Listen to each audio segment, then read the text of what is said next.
MPSC group C 2025 निकाल लागलाय. या ग्रुप सीच्या ऍड मध्ये कोणकोणत्या पदांच्या किती पदसंख्या होत्या आणि आता निकाल कोणत्या पदांचा लागलाय आणि त्यांचा कट ऑफ किती गेलाय थोडक्यात या व्हिडिओच्या माध्यमातून समजून घेऊया. याचा उपयोग तुम्हाला येणाऱ्या ह्या ग्रुप सी पूर्व परीक्षेचा अभ्यास करताना किंवा येणाऱ्या भविष्यातल्या एमपीएससीचा अभ्यास करताना कट ऑफ स्पर्धा किती आहे हे कळायला थोडी मदत होणार आहे. चला बघूया. पण तत्पूर्वी एमपीएससी ग्रुप सी 2026 ची तुम्ही जर तयारी करत असाल त्यानंतर तलाठी बॅच पण त्यामध्ये तलाठीची पद त्याच्यामध्ये आहे. त्यासाठी इग्नाइट अकॅडमीची ही बॅच लॉन्च झाली आहे. मार्गदर्शनाची ज्यांना आवश्यकता असेल त्यांनी ही बॅच जॉईन करावी. आता मुख्य मुद्द्याकडे घेऊन जातो. गट क 2025 ची जाहिरात बघा. ही जाहिरात आली होती पूर्व परीक्षेची ऑक्टोबर 2025 रोजी. त्यानंतर तुमची पूर्व परीक्षा झाली आहे 11 जानेवारी 2026 ला. त्यानंतर सुधारित मागणी पत्र येऊन यामध्ये 25 मार्चला अपडेट झालं होतं आणि याची निकाल जो लागला पूर्व परीक्षेचा निकाल तो लागला 4 मे 2026 ला. आणि आता ही एक्झाम जी आहे मुख्य परीक्षा पात्र उमेदवारांकरता 12 जुलै 2026 ला झालेली आहे आणि आता निकाल लागलेला आहे. मग आता निकालानंतर कट ऑफ लागलेले ते 2 पदांचे. त्यातलं पहिलं पद आहे उद्योग निरीक्षक. म्हणजे बघा तुमचा निकाल जो लावलाय तो मुख्य परीक्षेची झाली ती रविवारी 12 जुलैला आणि आपण आता ऑगस्टमध्ये आहोत. म्हणजे साधारणतः 1.5 महिन्यामध्ये निकाल लागलेला आहे. त्यातल्या काही पदांचाच लागलाय. मग त्यापैकी ह्या 2 पदांचा म्हणजे उद्योग निरीक्षक आणि तांत्रिक सहाय्यकचा निकाल लागलाय. कर सहाय्यक अजून पेंडिंग आहे. त्यानंतर दुय्यम निरीक्षक राज्य उत्पादन शुल्क पेंडिंग आहे. लिपिक टंकलेखक पेंडिंग आहे. ह्या 2 पदांचा निकालासाठी बघूया. यांच्या जागा फार कमी होत्या. 9 जागा होत्या उद्योग निरीक्षक आणि 4 जागा होत्या टेक्निकल असिस्टंट तांत्रिक सहाय्यकसाठी. पण यांचा जो निकाल लागला तो याप्रमाणे बघा. कट ऑफ तुम्ही बघू शकता. ओपन साठी अनरिझर्व्ह म्हणजे ओपन साठी 310चा कट ऑफ आहे. मुख्य परीक्षा असेल तुमची 400 मार्कांची. 400 मार्कांवरती कट ऑफ आहे. शेवटचा विद्यार्थी जो ओपनचा सिलेक्ट होतो 310चा आहे. एससीचा जनरल कॅन्डिडेट 283 मार्कवरून सिलेक्टेड आहे. फिमेल 284.50चा सिलेक्टेड आहे. नंतर एसटी कॅटेगरी ते बघा 269 आहे. डीटी जनरलचा 289 आहे.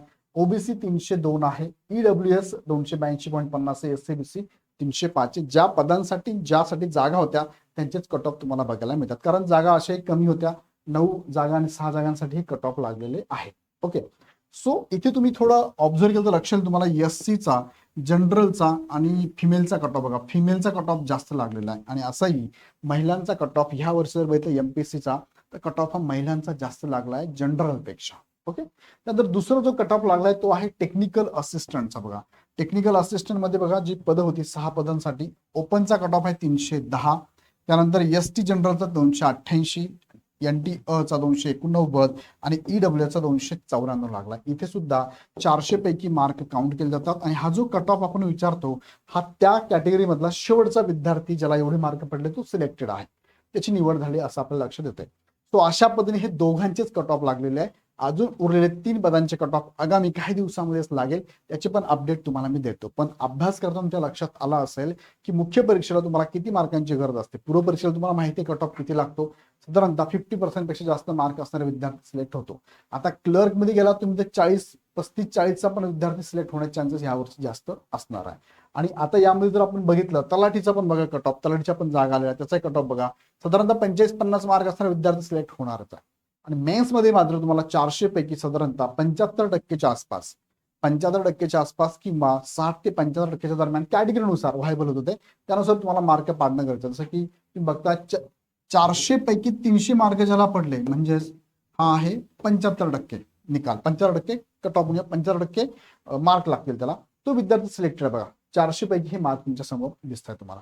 सो यानुसार तुम्ही एमपीएससीचा अभ्यास करताना थोडा इथे हुशार वर्ग आहे. कॉम्पिटिशन जास्त आहे. ज्याचा अभ्यास चांगला आहे त्याचा इथं सिलेक्शन चान्सेस जास्त आहे. सरळ सेवेला कसं होतं एकच एक्झाम डायरेक्ट सिलेक्शन होतं. पण इथे मात्र सरळ सेवेला 1 लाइनर क्वेश्चन होते. इथे थोडेसे लेंदी क्वेश्चन आहे. विचार करायला लावणार आहे. टाइम मॅनेजमेंट प्रेशर मॅनेजमेंट हे सगळं करायला लावणार आहे. याचा अभ्यास व्यवस्थित करा. आगामी येणाऱ्या एक्झामसाठी तुम्हाला सगळ्यांना शुभेच्छा आहे.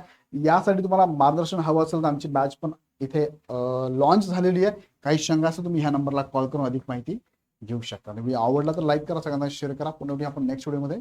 धन्यवाद.